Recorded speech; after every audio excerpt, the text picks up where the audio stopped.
चे निर्णय किती गहन आणि त्याचे मार्ग किती अगम्य आहेत. देवाचे निर्णय किती गहन आहेत आणि देवाचे मार्ग किती अगम्य आहेत. माझ्या प्रिय भावांनो आणि बहिणींनो, परमेश्वर एखादा निर्णय का घेतो हे आम्हाला समजत नाही. किती वेळा आम्ही बुचकळ्यात पडतो, देवाने असं का केलं.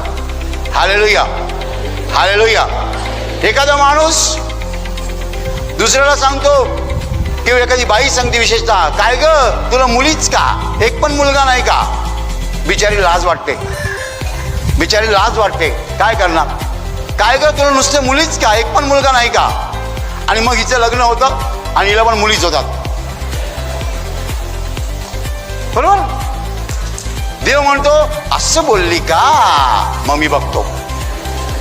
ही असं बोलते का, मग मी बघतो, मी बघून घेतो. आणि हिचं लग्न झाल्यावर मग काय होतं, हिला पण मुलीच होतात. हालेलुया. त्याचे निर्णय गहन आहेत.